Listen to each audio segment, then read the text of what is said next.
I'm interested in boundless possibilities and endless spaces. That's part of the unfixed, is that it's never beginning or ending. There's nothing done. That doesn't interest me. Just like with plants in a garden, gardens are always changing and growing, and I'm very interested in those unfixed possibilities.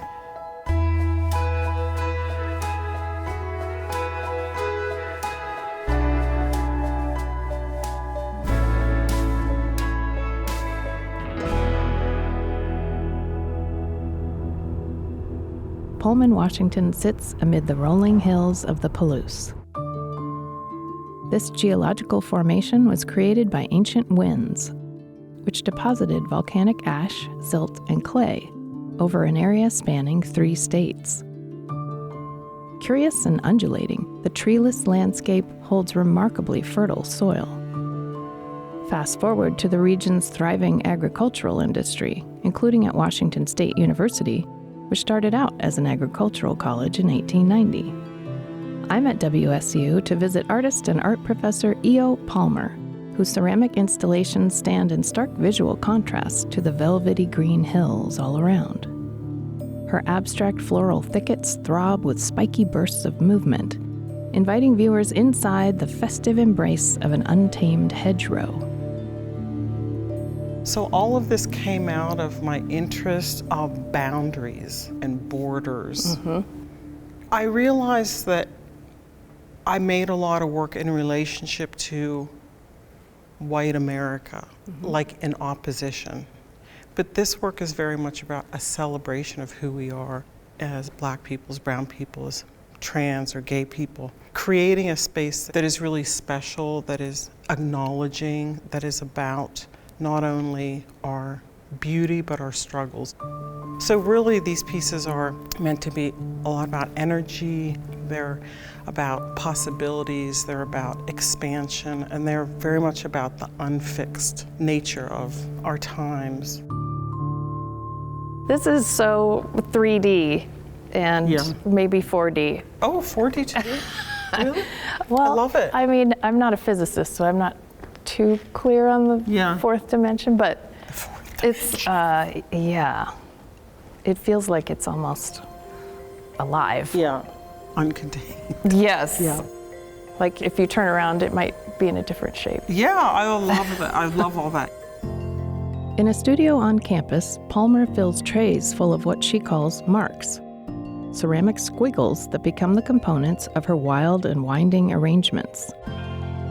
Though they might look uniform in the creation process, these clay rings, limpets, and springy stems become sudden splashes and unruly gestures when the bundles take shape on the wall. This part reminds me of childhood and Play-Doh. So I wanted to hear about your childhood in Greece and the art influences you had there. Art is the family business. Whether through my dad's sculptures or my mom's prints or paintings, there was a lot of art, a lot of expression around the house. And always, always, always we had jazz music. Jazz has really informed me as a person. That expression of jazz, I hope I can do in my own work. Well, the improvisation, for sure, you can see that in your work.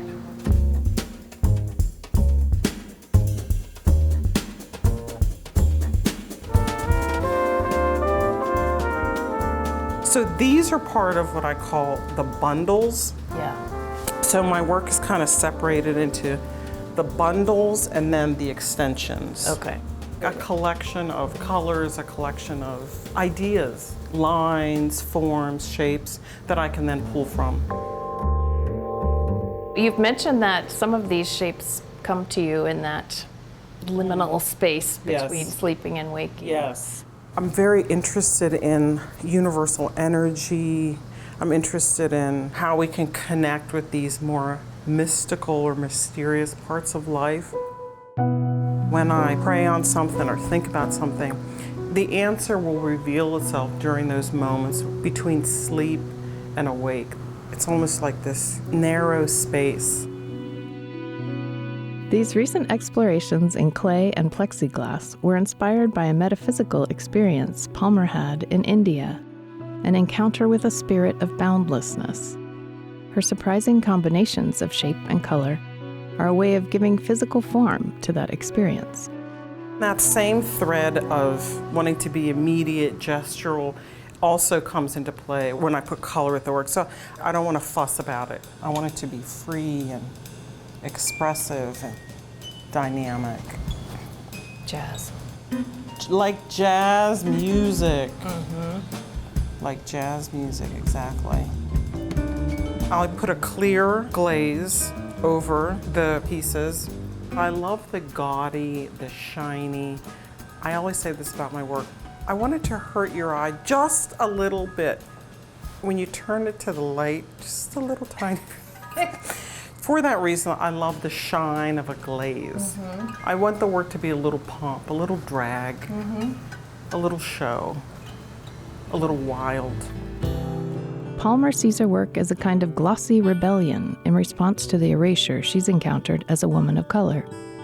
The result resembles blurred snapshots from a fabulous party, or musical notes that might just leap off the page. Once I put the work up and arrange it, I'll sit in my chair and I'll just look at the work. I have challenges that I still need to figure out with the work. And I like that part of being an artist. It's like that's the time where I'm thinking about landscape. I'm thinking about those possibilities that, again, the unfixed. So that really comes in the form of the composition. When you're making these, are you thinking about a joyous celebration and the folks who might appreciate that most? It's my way of creating space or holding space. That's what the work is about. Like I think of it like a music. There's the notes, and I don't want the work to be always the same. I want it to have moments where it changes into something drastically different. In Palmer's hands, these radiant installations are both escape and landscape, though less geographical than emotional, less geological than spiritual, mapping moments of transcendence and dreamed possibility.